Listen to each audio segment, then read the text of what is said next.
오늘 우리에게 주시는 축복과 변화의 말씀은 사도행전 4장 1절에서 14절입니다.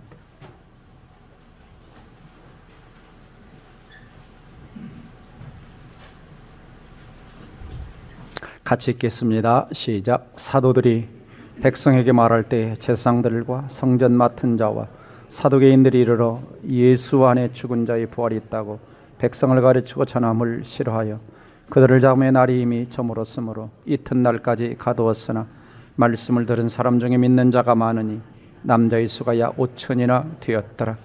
이튿날 관리들과 장로들과 서기관들이 예루살렘에 모였는데 대제사장 안나스와 가야바와 요한과 알렉산더 및 대장문 중에 다 참여하여 사도들 가운데 세우고 묻되 너희가 무슨 권세와 누구의 이름으로 이 일을 행하였느냐. 이에 베드로가 성령이 충만하여 이르되 백성의 관리들과 장로들아, 만일 병자에게 행한 착한 일에 대하여 이 사람이 어떻게 구원을 받았느냐고 오늘 우리에게 질문한다면 너희와 모든 이스라엘 백성들은 알라. 너희가 십자가에 못 박고 하나님이 죽은 자 가운데 살리신 나사렛 예수 그리스도의 이름으로 이 사람이 건강하게 되어 너희 앞에 섰느니라. 이 예수는 너희 건축자들이 버린 돌로서 집 모퉁이의 머릿돌이 되었느니라. 다른 이로서는 구원을 받을 수 없나니 저나 사람 중에 구원받을 만한 다른 이름을 우리에게 주신 일이 없음이라 하였더라. 그들이 베드로와 요한이 담대하게 말함을 보고 그들을 본래 학문 없는 범인으로 알았다가 이상히 여기며 또 전에 예수와 함께 있던 줄도 알고 또 병난 사람들이 그들과 함께 서 있는 것을 보고 피난할 말이 없는지라. 아멘. 자, 이렇게 한번 인사하겠습니다. 예수님의 사랑을 가지고 신앙생활 합시다. 오늘 말씀의 제목은 좀 고민해야 할 제목인데요. 종교 생활인가 신앙생활인가. 요즘에는 진짜보다 대용품들이 판을 씻치는 시대가 됐습니다. 그래서 돈이 없어 정품을 못 사면 정품과 비슷한 대용품을 사게 되죠. 요즘에는 인조 가죽 잠바도 참 잘 나옵니다. 그 다음에 돈이 없어 다이아반지를 못 끼면 큐빅 비슷해 보입니다. 큐빅 비슷해 보이죠. 그 다음에 저 끝에 있는 가방을 보면 의사들이나 변호사들이 참 좋아하는 가방이라고 그럽니다. 그래서 저 가방이 억대 가는 가방이 있다고 그럽니다. 그래서 억대는 못 가지고 다녀도 짝퉁 가방을 많이들 가지고 다닌다고 인터넷에 나와 있더라고요. 자, 꽃들도 어떤 것들은 진짜보다 아름답게 만들어진 조화들이 있습니다. 몇 주 전에 저와 사모님에게 누가 이 꽃을 선물해 주셨어요. 진짜 꽃인 줄 알았습니다. 맡아보니까 장미 향기가 나요. 그런데 피노로 만든 꽃입니다. 참 사람들 기술이 좋아졌어요. 자, 세상에 이러한 대용품들은 괜찮습니다. 우리가 얼마든지 쓸 수 있죠. 근데 중요한 것은 뭐냐? 신앙의 대용품, 그리스도가 아닌 가짜 대용품들이 많이 등장하고 있습니다. 사람들은 이런 생각을 하죠. 내 목에 십자가를 좀 걸고 다니면 신앙이 좋을까? 자동차에 십자가를 걸고 다니면 신앙이 좋은가? 또 화려하고 큰 교회를 다니면 마치 신앙이 좋은 것처럼 자신도 착각하기도 합니다. 주일날 안 빠지고 봉사 열심히 하면 저 사람 진짜 믿음이 좋은 사람인가? 그러나 내면의 중심을 들여다보면 그 사람의 신앙생활이 정말 하나님의 영광을 위해 사는 것인가? 자기 만족과 자기 기쁨만을 위해 신앙생활하는가? 그걸 가장 잘 아는 사람이 누구냐? 자기 자신입니다. 자기 자신이죠. 여러분, 기독교는 여러 종교 중에 하나가 아닙니다. 사람들은 생각하기를 기독교도 여러 종교 중에 하나지라고 생각을 하죠. 그러나 기독교는 종교가 아닙니다. 그래서 찰스 스윈들 목사님 이런 말씀하셨어요. 기독교의 가장 큰 적은 바로 종교다 그랬어요. 기독교의 적은 종교다. 왜냐하면 종교와 기독교는 엄청난 차이가 있습니다. 엄청난. 그래서 종교는 뭐냐? 인간이 시작하는 거예요. 인간이. 종교는 인간이 시작한 겁니다. 인간의 안녕과 인간의 평안과 인간의 복을 구하려고 인간이 만들어낸 종교입니다. 그래서 인간의 노력으로 어떤 신에게 도달하려고 하는. 그러나 기독교는 인간이 시작한 것이 아니죠. 하나님이 찾아오신 것입니다. 하나님이 만드신 것입니다. 인간을 구원하시려고 그리스도가 성육신하셨고 우리를 찾아오신 것이 기독교입니다. 그래서 여러분들이 기독교와 다른 종교를 비교하면 다 종교들은 다 인간 쪽에서 시작을 하는 겁니다. 인간 쪽에서 만들어진 거예요. 근데 기독교는 유일하게 하나님이 시작하셨습니다. 계시를 통해서 말씀을 통해서 시작하신 거죠. 사람들이 이런 말을 합니다. 종교를 가지면 다 좋죠 그럽니다. 종교를 가지면 다 좋죠. 다 좋죠. 그래서 어느 기독교 단체에서 사람들이 설문조사를 했어요. 종교를 믿는 긍정적 효과가 뭐냐? 그러자 사람들이 답합니다. 그래도 종교를 믿으니까 항상 긍정적인 감정을 가지고 살아갑니다. 또 다른 사람들보다는 똑바르게 살려고 윤리적인 행동을 하려고 합니다. 그래도 내 멋대로 살기보다는 올바른 가치관을 가지고 사는 데 도움이 됩니다. 어느 정도 일리는 있습니다. 그러나 기독교는 이러한 것을 중점에 두지 않습니다. 물론 기독교 신앙을 가지면 긍정적 감정을 갖게 되죠. 윤리적 행동을 하게 되죠. 가치관 형성에 도움이 됩니다. 그러나 기독교는 그게 본질이 아니에요. 기독교의 본질은 뭐냐? 하나님과 나와의 관계입니다. 그리스도와 나와의 생명적 관계가 맺어져야만이 거기에서부터 윤리적 행동도 나오는 것이고 긍정적 감정도 제대로 효력이 있는 것이고 올바른 가치관도 효력이 있는 것입니다. 그리스도와 관계가 맺어지지 않는 한 그 영혼은 망한 길로 가는 것입니다. 그러니까 평안하냐 안 하냐, 교회 다녔더니 평안하냐 안 하냐, 좀 위로를 받느냐 안 받느냐 이 정도가 아닙니다. 기독교는 천국이냐 지옥이냐를 가르는 것입니다. 오늘 본문을 보면 두 부류의 사람들이 나옵니다. 종교 생활하는 자들이 나오고 신앙 생활하는 자들이 나옵니다. 그래서 1절을 보면은 사도들이 백성에게 복음을 전하고 있습니다. 이때 제사장들, 성전 맡은 자, 사두개인들, 자, 이 사람들은 누구냐? 기독교 부활의 복음 전하는 걸 싫어하는 종교 생활자들입니다. 반면에 지금 복음을 전하고 있는 사도들, 그리고 4절의 복음을 듣고 예수 그리스도를 구원자 주님으로 믿은 사람들은 신앙 생활을 하는 사람들입니다. 자, 지난주 우리가 살펴보고 있는 것처럼 지금 예루살렘 장안에 어떤 일들이 일어나고 있죠? 안진뱅이가 일어난 사건을 통해서 지금 솔로몬 행각에 어마어마한 사람들이, 수천 수만의 사람들이 솔로몬 행각에 모여들고 있습니다.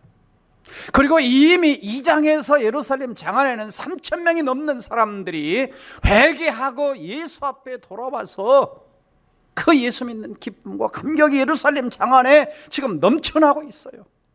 거기다가 안진뱅이가 일어나면서 수많은 사람들이 모여서 예수 예수 예수 외치고 있는데 유일하게 이 제사장들, 성전 맡은 자들, 사두개인들, 이 사람들은 지금 뭐하고 있느냐? 복음을 전하는 베드로와 요한을 박해하여 감옥에 가두었습니다. 3절에 보면 감옥에 가두었죠. 이튿날까지 가두었다 그랬어요. 자, 이것이 이제 기독교의 최초의 공식적인 박해 시작입니다. 이제 박해의 강도가 점점 심해지기 시작하죠. 박해가 이제 시작되는 거예요. 그래서 오늘 본문을 보면은 저는 종교 생활하는 자들의 특징은 뭐고 진짜 신앙생활하는 자들의 특징은 뭔가를 좀 생각해 보고자 합니다. 종교 생활하는 사람들의 특징 첫 번째는 잘못된 신학과 잘못된 교리를 가지고 있다는 것입니다.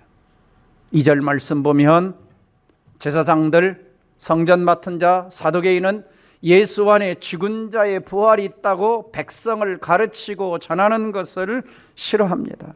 한마디로 말하면 복음이죠. 예수님의 죽으심과 부활입니다. 기독교의 진리죠.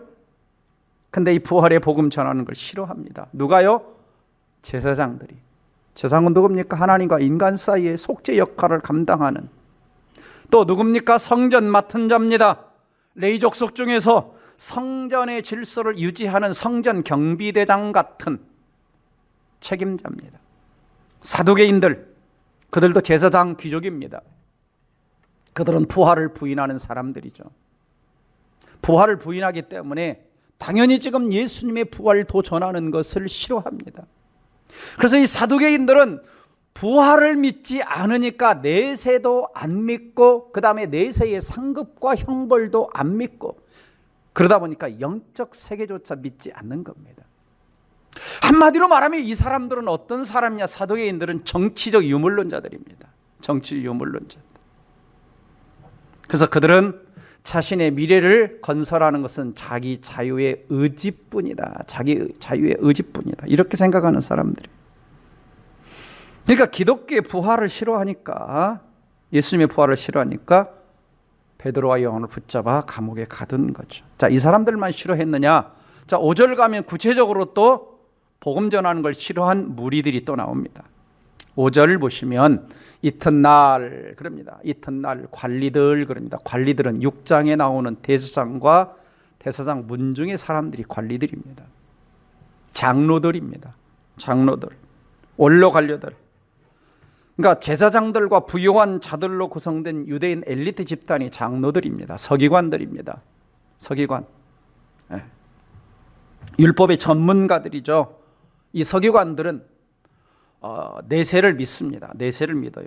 부활과 천사와 심판과 상급을 믿습니다. 그러니까 이 서기관들은 사두개인과 상극입니다. 서로 상극, 반대편에 있는 자들이에요.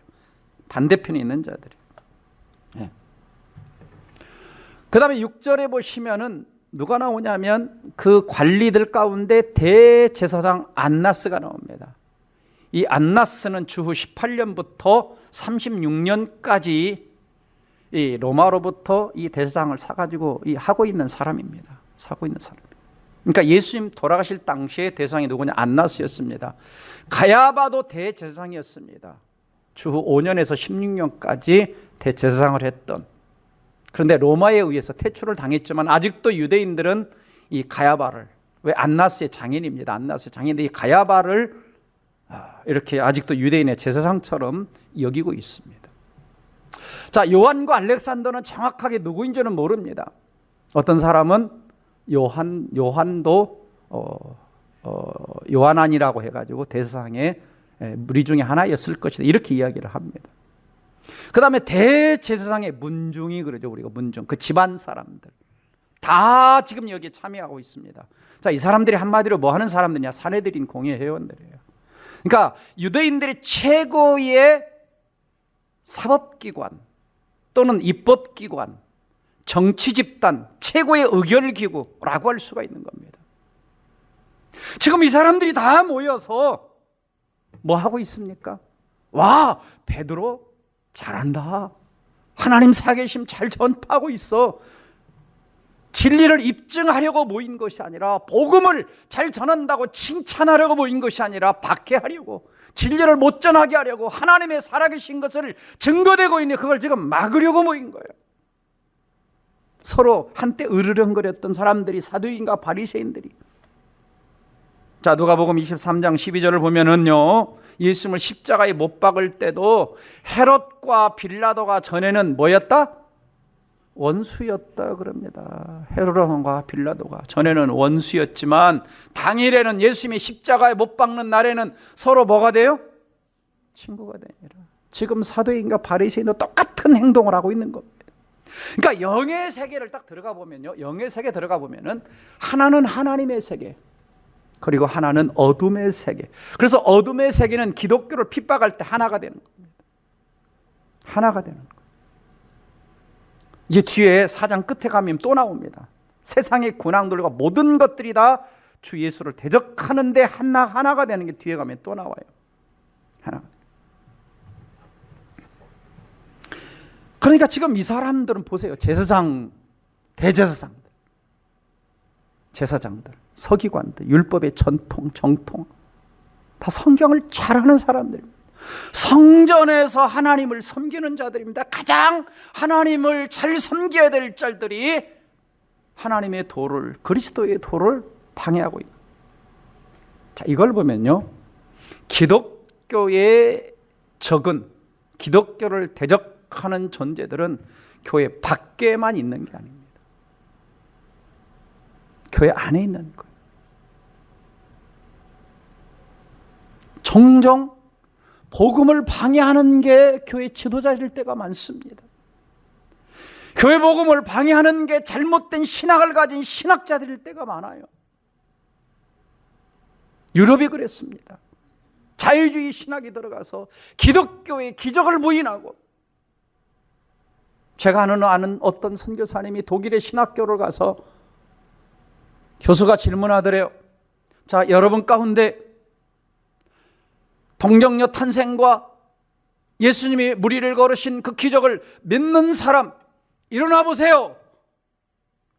그래서 이 선교사님이 거기 공부하러 갔다 벌떡 일어났더니 자기 혼자 일어났더래요.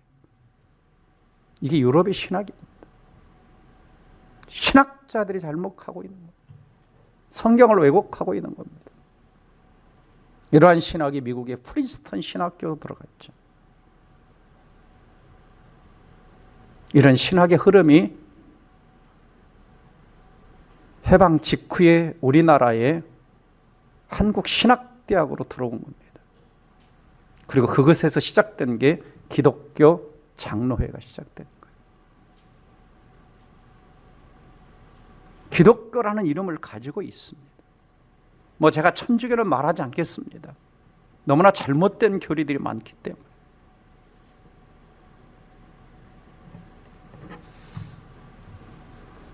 그래서 성경을 성경대로, 진리를 진리대로 안 믿는 거예요. 우리는 어떤가라고 하는 생각을 해볼 필요가 있습니다. 이 자리에 와서 앉아있는데 예배를 드리는데 어떤 사람들은 여전히 예수를 믿는다고 찬송을 부르고 있는데 자기 생각, 자기 철학, 자기 신념, 자기 사상, 자기 가치관, 이걸 가지고 여전히 복음을 내 마음에 받아들이는데 못 받아들이고 방해하는 겁니다. 아마 이 예배를 드리는 분들 가운데 여러분들이 저하고 과거에 성경 공부할 때 그런 분들이 계셨죠. 예수가 2000년 전에 죽었다는데 그게 나하고 무슨 상관이 있냐? 안 믿어진다. 그러니까 재미나게도 그때 한 10명 정도 앉아 있었는데요, 6명의 사람들이 나도 안 믿어지는데요, 나도 안 믿어지는데요, 나도 안 믿어지는데요, 나도 안 믿어지는데요. 근데 다 보니까 그 가운데 반이 집사직분 가지고 있는 사람들. 근데 그분들이 다 지금 믿음을 잘 갖고 있습니다. 하나님의 은혜를 다 주셨어요. 다 주셨어요. 감사하죠. 여러분, 수요일 날 아모스를 배우고 있습니다. 근데 하나님이 이스라엘 백성들에게 이렇게 말씀하시죠. 4장 4절 5절 보면 너희는 베델에 가서 범죄하며, 베델에 북방 이스라엘 사람들이 섬기는 성전이 있습니다. 근데 범죄한다고 그럽니다. 길갈에 가서 죄를 더하여 아침마다 너희 희생을, 대단합니다. 아침마다 희생의 번제를 드립니다. 아침마다. 여러분 매일 큐티하세요? 우리 큐티하는 건 얼마나 편합니까? 그렇죠. 그냥 성경 딱 펴서 큐티하면 되는데 이 사람들은 희생해야 돼요. 양 잡고 소 잡고 번제 드려야 돼요. 매일 아침마다 그랬어요. 3일마다 11조 했어요. 우리 한 달에 11조 한 번 하는데 이 사람들은 3일마다. 대단합니다. 누룩 넣은 것을 불살라 수은제 드리며, 수은제는 감사제입니다. 낙헌제를 드리며, 낙헌제는 가난한 어려운 사람 도우라는 구제제 같은 겁니다. 근데 그걸 하고 떠들어요. 소리내어 선포하려무나. 그런데 이스라엘 자손들아, 이것이 나를 위한 것이 아니고 너희가 기뻐하는 바니라. 하나님 뭐라고 말씀하시냐? 나를 위한 게 아니래요. 너희를 기쁘게 하는, 너희를 만족하게 하는, 예배를 드리고 있는데, 분명히 번제를 드리고 있는데, 분명히 11조를 드리고 있는데, 그것이 나를 위한 것이 아니고 너희의 만족과 너희의 기쁨을 위한 것이다. 특별히 그 중심에는 뭐가 있냐? 하나님의 이름을 부르지만 그들 앞에는 지금 금송아지가 있는 겁니다. 잘못된 예배죠.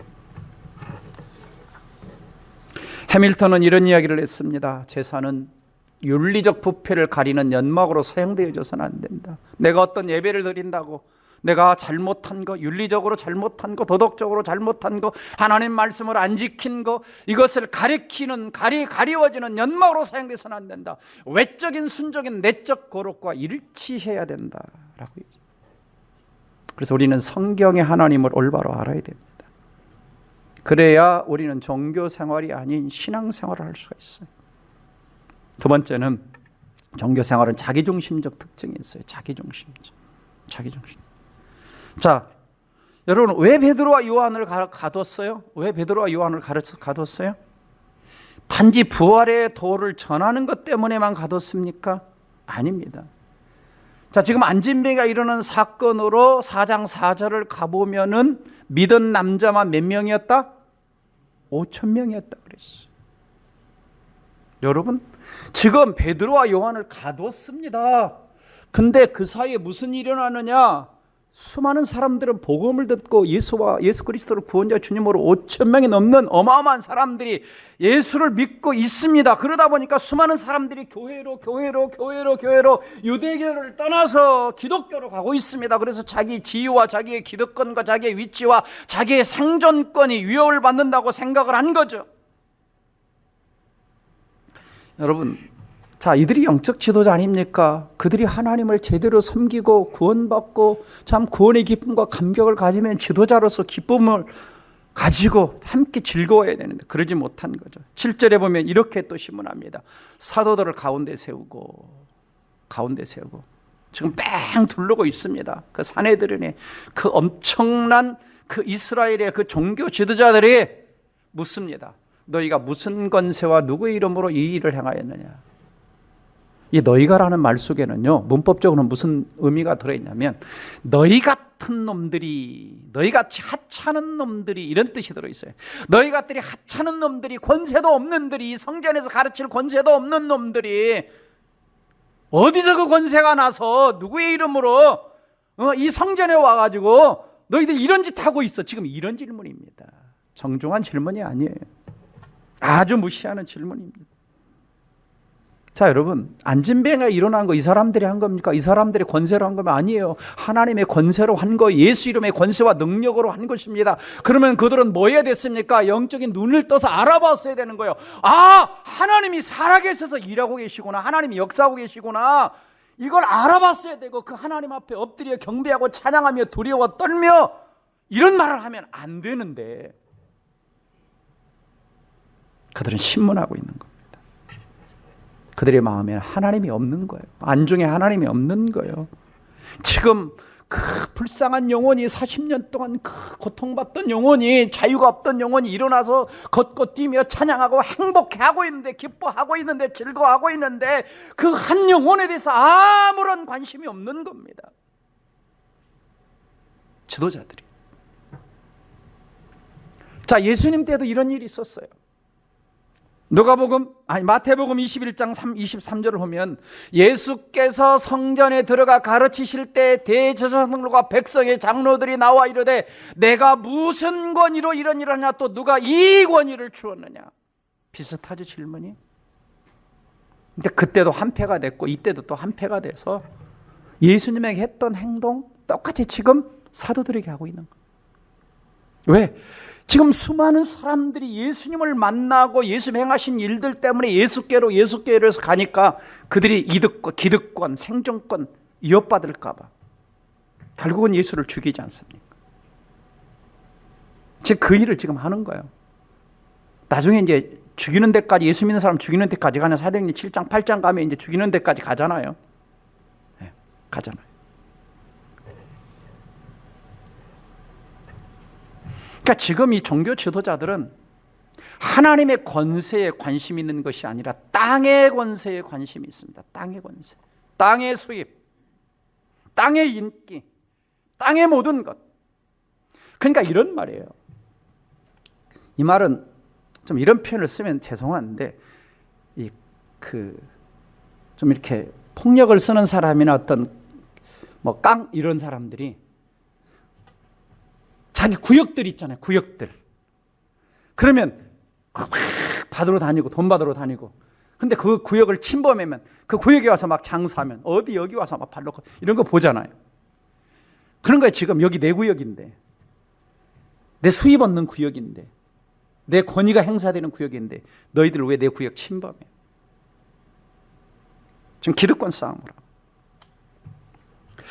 자, 지금 이분들이 어떤 분들입니까? 영광스러운 직분 받은 자들 아닙니까? 제사장, 장로들, 서기관들, 다 말씀을 맡은 자들이에요. 그럼 성경에서 어떻게 하라고 그랬습니까? 성경에서 어떻게 하라고 그랬어요? 다 잊어버렸어요. 말씀은 어디 가고? 충성스럽게 직분 감당하는 일에 관심이 없어요. 오직 자신들의 권세와 이익에만 관심이 있어요. 우리가 고민해 봐야 됩니다. 왜 11조를 드리는가? 왜 예배를 드리는가? 왜 기도를 하는가? 그 중심에 뭐가 있는가라고 하는 겁니다.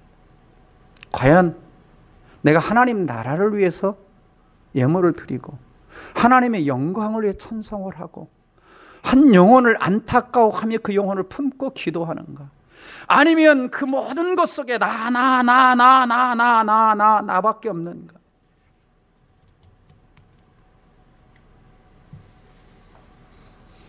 여러분, 왜 하나님께서 우리를 불러내어 천국 백성 삼아주셨습니까?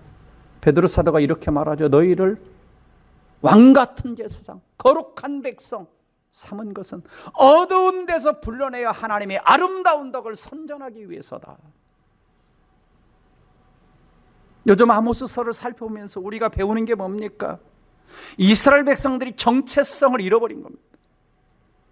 왜 그들을 저 애굽에서 건져내고 가나안 땅을 주시고 왜 대적들이 쳐들어오면 그들을 보호하시고 지켜주시는지 자신들의 정체성을 잃어버린 거예요. 그들은 하나님의 살아계심을 체험하고 하나님을 경배하고 찬양할 뿐만 아니라 저 온 세상 사람들에게 하나님의 살아계심을 증거하고 보여줘야 되는데 그들은 가나안 땅에 먹고 사는 일에만 관심을 가진 겁니다.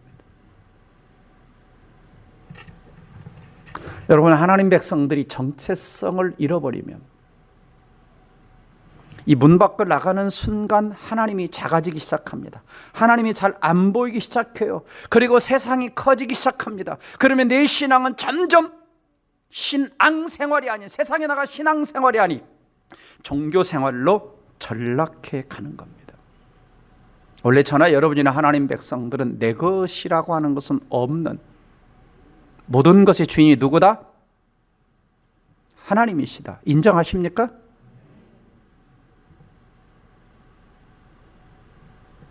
아멘이 크지 않는 거 보니까. 그래서 지금 이 사람들은 하나님을 이용하는 거예요.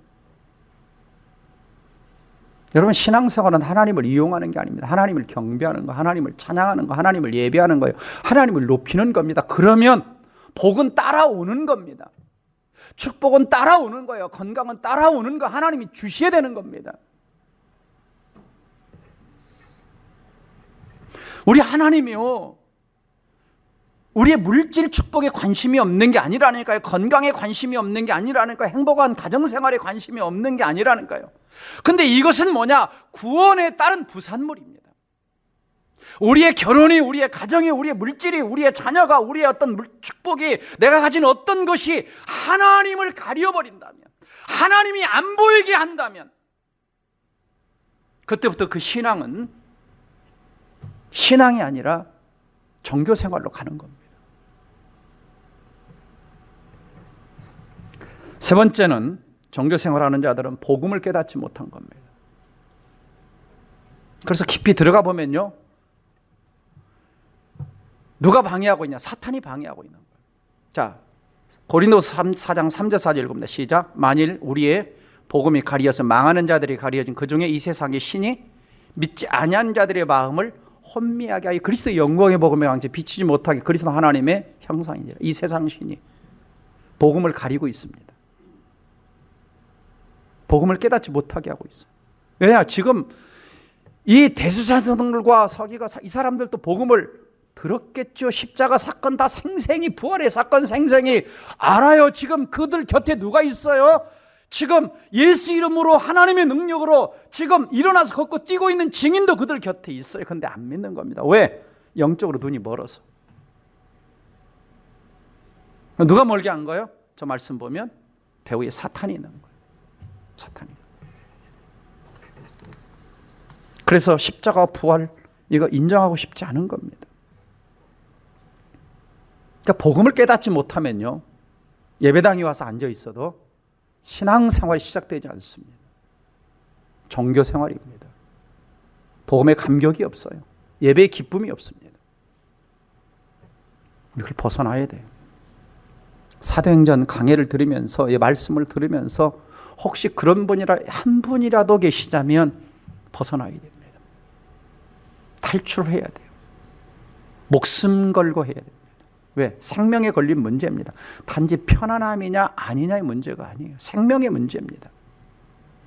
자, 11절 보면 베드로가 종교 지도자 이렇게 설교합니다. 중요한 말이죠. 이 예수는 너희 건축자들이 버린 돌로서. 건축자들이 누구냐? 종교 지도자들이에요. 버린 돌이 누구냐? 예수님을 말하는 거예요. 근데 하나님이 하나님의 집에 모퉁이의 머릿돌, 구원의 주춧돌이 되게 하셨다는 거예요. 구원의 기초가 되게 하셨다는 거예요. 구원의 중심이 되게 하셨다는 겁니다. 그러니까 하나님의 집에 구원의 머릿돌로서 예수님을 보내주셨는데, 예루살렘 성전의 건축자들인 제사장과 대제사장과 이 종교 지도자들이 예수를 버린 겁니다. 십자가에 못 박아 버린 겁니다. 지금 그 이야기하고 있는 거예요. 이 부분은 제가 다음 주에 구체적으로 조금 더 이야기를 하게 될 겁니다. 구약에서부터 시작을 해서. 그러니까 지금 영적으로 눈이 멀은 거예요.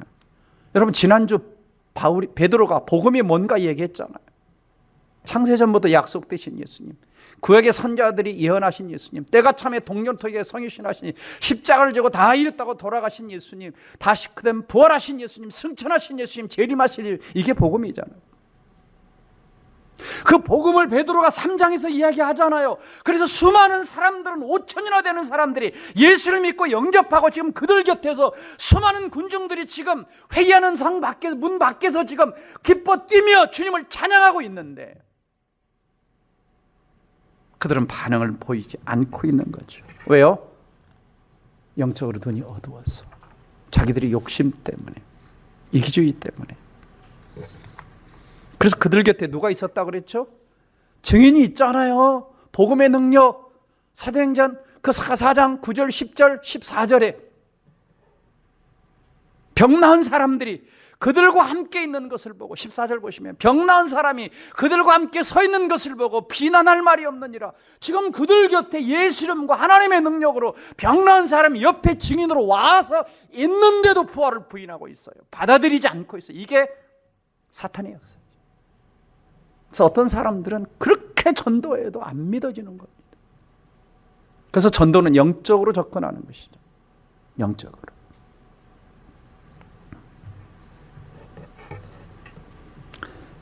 그 다음에 마지막으로 신앙생활하는 사람의 특징은 첫 번째 뭐냐? 부활의 능력을 체험하며 살아가는 겁니다. 부활의 능력. 베드로와 요한은 지금 가르치고 있죠. 예수 안에 죽은 자의 부활이 있다고 백성을 가르치고 전했다 그랬어요. 죽은 자의 부활, 예수 안에 죽은 자의 부활이 있다. 여러분, 부활 신앙하면요, 예수님이 과거에 부활하셨지 여기서 끝나는 게 아니에요. 그 다음에 나도 죽으면 언젠가 예수님이 다시 오실 때 미래에 부활하겠지 여기서 끝나는 게 아니에요. 지금 이 부활 신앙으로 인해서 지금 이 걷지 못하던 사람이 일어났다는 이야기를 하고 있습니다. 예수 이름을 믿음으로, 부활하신 예수님을 믿음으로 건강하게 되어 지금 이 자리에 증인으로 서 있다라고 얘기하고 있죠.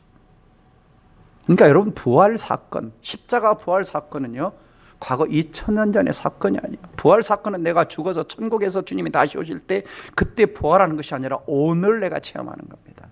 그 예수 그리스도의 부활의 능력은 오늘도 나의 삶에서 안진뱅이를 일으킨 것처럼, 그 사람의 문제를 해결한 것처럼, 부활의 능력은 오늘도 얼마든지 우리의 삶에 예수 이름의 부활의 능력이 나타날 줄 믿으시기를 주의 이름으로 축원합니다. 그래서 신앙생활은요, 부활의 능력을 체험하는 삶입니다. 오늘도 주님은 살아계셔서 언제든지 역사하시는 분이에요. 여러분, 예수님은요 구약시대 계셨어요? 안 계셨어요? 계셨어요. 구약시대 일하셨어요? 안 하셨어요?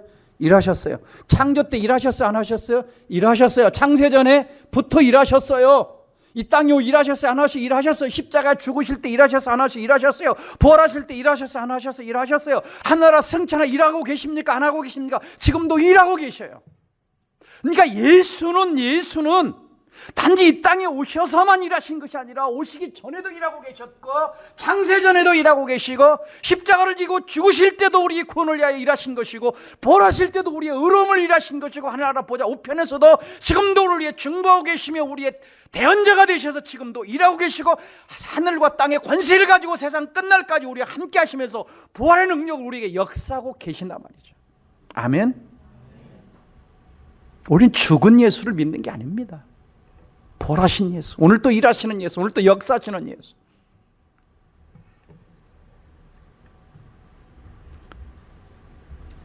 두 번째는, 신앙생활의 특징은 뭐냐? 오직 예수님만을 구원자 주님이라고 전도하는, 증거하는 삶이에요. 사도행 13장 15절 보면 생명의 주를 너희가 죽였지만 그 하나님이 죽은 자 가운데 살리셨는데 우리가 이 일의 증인이로다. 나는 똑똑히 다 봤다. 예수님이 십자가에 왜 죽으셨는지, 부활하신 거 나는 다 봤어. 그러자 조금 전에 얘기한 것처럼 복음 전했잖아. 그리고 4장 4절 보면 말씀을 들은 사람들 중에 믿는 자가 많으니 남자의 수가 약 5천이나 되더라. 베드로가 전도하자, 베드로가 복음을 전하자 5천 명이 예수 믿고 돌아왔습니다. 성경의 순서가 맞다면 3절에서 베드로와 요한은 감옥에 갔고, 그 뒤에 그 수많은 군중들이 베드로와 요한을 통해 들었던 복음을 깨닫고 예수를 구원자와 주님으로 영접하는. 그래서 이걸 뭐냐? 이것은 지금 다 유대인들 아닙니까? 유대교 믿는 사람들 아닙니까? 근데 집단개종이, 거대한 집단개종이 지금 일어나고 있는. 이건 무슨 뜻이기도 하냐면, 구약에서 메시아를 예언했는데, 구약에서 예언된 그 메시아가 이 예수 그리스도가 맞다는 것을 그들은 인정했고, 지금 그 사실을 증명하는 구원의 역사가 지금 이 현장에서 일어난 겁니다. 이게 구약 성경에 예언된 메시아, 선지자들이 예언한 메시아, 그분이 바로 나의 구원자, 그리스도가 구원자라는 뜻 아닙니까? 예수를 영접하는 전도를 통해서. 와, 엄청납니다. 엄청나요. 그래서 박해를 받으면서도 이렇게 말합니다. 베드로가 그 종교 지도자들에게 사도행전 4장 12절에 다른 이로서는 구원을 받을 수 없나니 천하 사람 중에 구원받을 만한 다른 이름을 우리에게 주신 일이 없다. 이 구절에 대해서 제가 다음 주에 구체적으로 조금 더 나누기를 원합니다. 오직 예수. 박해를 받으면서도. 여러분 어떠세요? 예수 믿은 증거 중에 하나가 뭔지 아세요? 성령 충만한 증거 중에 하나가 뭔지 아세요? 신앙 생활을 제대로 하고 있는 증거 중에 하나가 뭔지 아세요? 이루어진 영혼들에게 복음을 전하는 거예요. 내가 사업 파트너를 만났을 때 단지 사업 파트너로 만나는 게 아닙니다. 저 사람 영혼 속에 구원의 예수가 있는가를 생각하는 거예요. 내 회사에 직원들이 있을 때 그냥 월급 받는 직원으로 오는 것이 아니라 그 영혼들을 구원하라고 보내주신 것입니다. 내 옆에 직장 동료가 있을 때 그냥 직장 동료가 아니라 전도 대상자로서 내 곁에 있게 하시는 것입니다.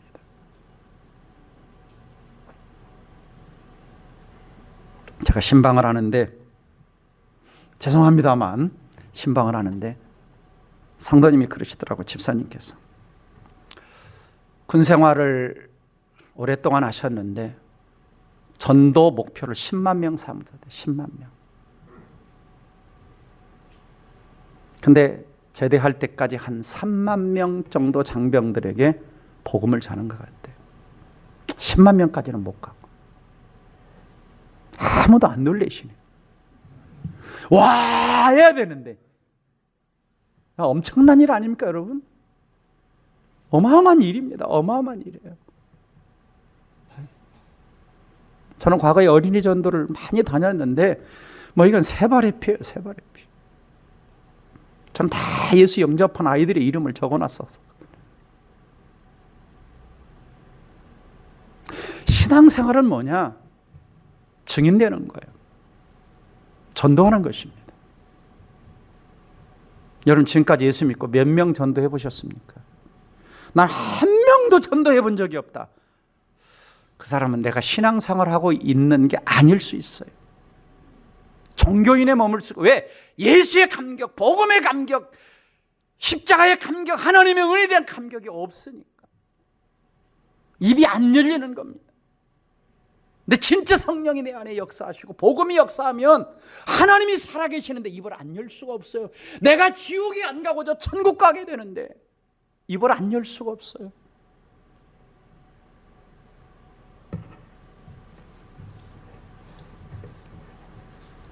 이제 동백사라역에 비전센터가 곧 이제 인테리어가 들어갈 겁니다. 왜 할까요? 우리 거기 가서 카페 만들어가지고 편안하게 차 마시고 앉아 있으려고요? 아닙니다. 여기 초등학교, 여기 중학교, 초등고등학교 다음 세대 영혼들 구원하라고. 구원의 전진기지가 되게 하라고. 이역지 세역사회에 이뤄진 영혼들, 외국에서 온 영혼들 구원하라고. 하나님 그거 세우신 것입니다.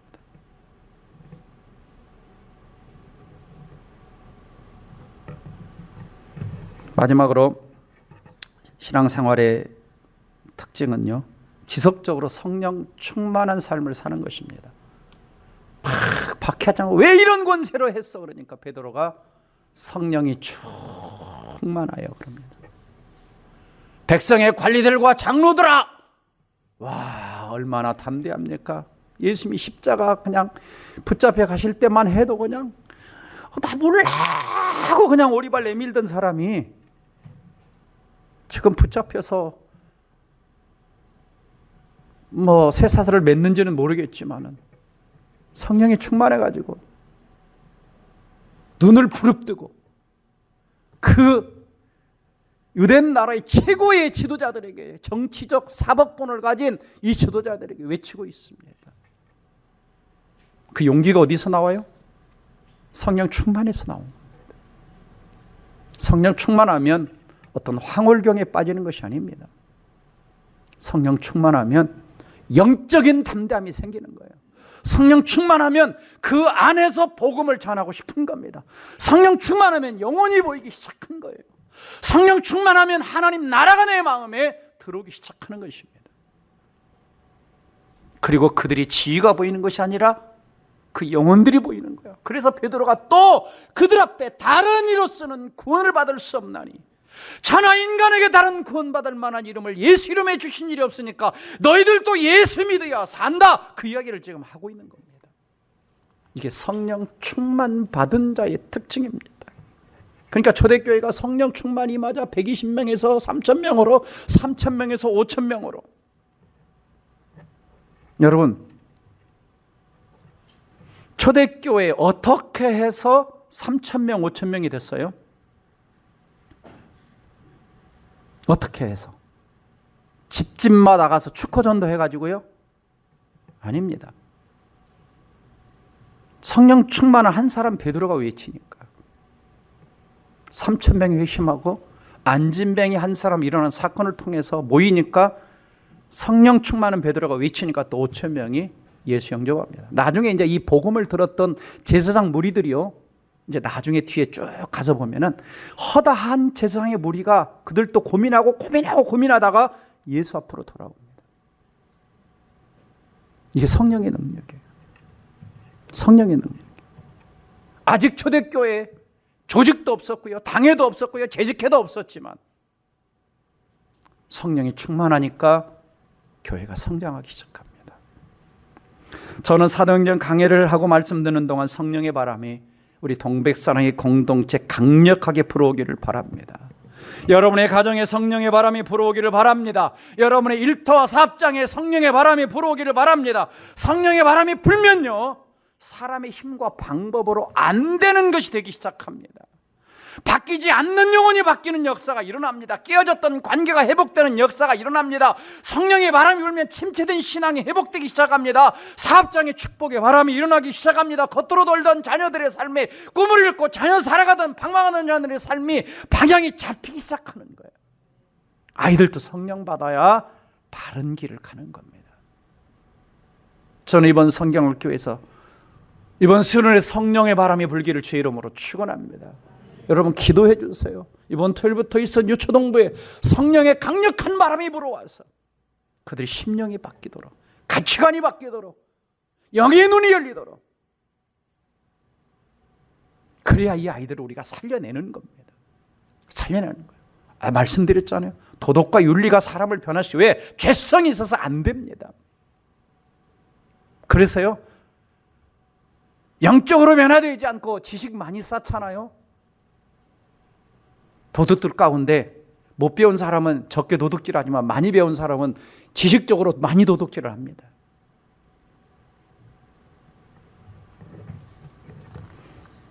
한 가지 더 있다면 말씀의 훈련을 받았죠. 말씀과 성령. 말씀을 맺습니다.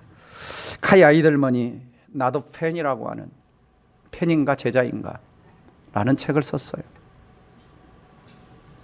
이분이 책 속에서 한 메일을 소개합니다. 어떤 사람이 목사님한테 메일을 보냈어요. 카일 목사님, 나는 목사님 설교가 마음에 안 들어서 그 교회를 떠났습니다. 이 목사님 너무 고민된 거예요. 왜 내 설교가 마음에 안 들지? 왜 설교가 마음에 안 들어? 그래 준비한다고 준비하는. 그래가지고 이 사람한테 이제 수소문해가지고 전화를 걸었어. 납득할 수 없어. 카이들먼 목사입니다. 제 설교가 싫어서 교회를 떠났다고 하셨는데, 그러자 불편한 침묵이 흐릅니다. 여러 가지 행설수다든 이런 이야기를 합니다. 사실은 목사님의 설교가 들을 때마다 내 마음을 막 흔드는 것 같아서, 제 마음을 막 흔드는 것 같아서 그래서 떠났습니다. 마음을 흔들면 어떻게 해야 돼요? 지금 하나님 말씀하시는 거 아니에요? 마음 바꾸라고, 생각 바꾸라고, 가치관 바꾸라고. 그래서 설교를 할 때 여러분 마음이 흔들려야 됩니다. 생각이 흔들려야 됩니다. 내가 잘못된 가치관이 요동쳐야 되는 거죠. 신앙생활 하던 사람들의 마음이 요동쳐야 됩니다. 종교생활 하던 사람의 마음이 요동쳐야 되는 거예요. 뭐로 바뀌어야 됩니까? 종교생활에서 신앙생활로 바뀌어야 되는 것이죠. 사는 성도 여러분, 교회는요, 편안한 것이 교회 생활하는 게 아닙니다. 성령이 내 안에 일하시면서, 말씀이 역사하면서, 하나님이 역동적으로 일하시며 신앙생활하는 것이 교회 생활입니다. 그래서 다시 한번 우리 공동체에, 우리 가운데 한 사람도 종교 생활하는 사람 없이 다 신앙 생활하는, 내 삶에서 예배당을 나가면 하나님이 살아서 역사하는 신앙 생활하는 우리 공동체가 되기를 주의 이름으로 축원합니다. 기도합시다. 사는 성도 여러분, 신앙 생활은 복음을 듣고 인생의 주인을 나에게서 예수 그리스도에게로 바꾸고 하나님 나라와 의를 위해 사는 공동체가 신앙의 공동체입니다. 종교 생활에 머물면 당신은 편안한 것 같아도 그 인생은 망하는 겁니다. 망하는 거예요. 종교 생활에 머물면 안 됩니다. 뛰어넘으셔야 돼요. 결국 종교 생활했던 자들, 북방 이스라엘은 남방 유다나 이 대상들과 이스라엘 백성들은 망하고 말았습니다. 육적으로만 망하면 괜찮은데 영적으로 망하면 지옥입니다. 종교 생활은 우리를 구원해 주는 게 아닙니다. 신앙생활, 하나님과 깊은 관계가 맺어져야 됩니다. 오늘 이 말씀 붙들고 혹시 내 삶에 종교생활 차원의 삶이 남아있다면 청산하고 정말 오늘 말씀처럼 부활의 능력을 체험하고 자기중심적이 아닌 말씀 중심적으로 복음을 증거하며 성령 충만한 그리스도의 삶이 되게 해달라고 말씀 붙들고 함께 통성으로 기도합니다. 다 같이 기도하겠습니다.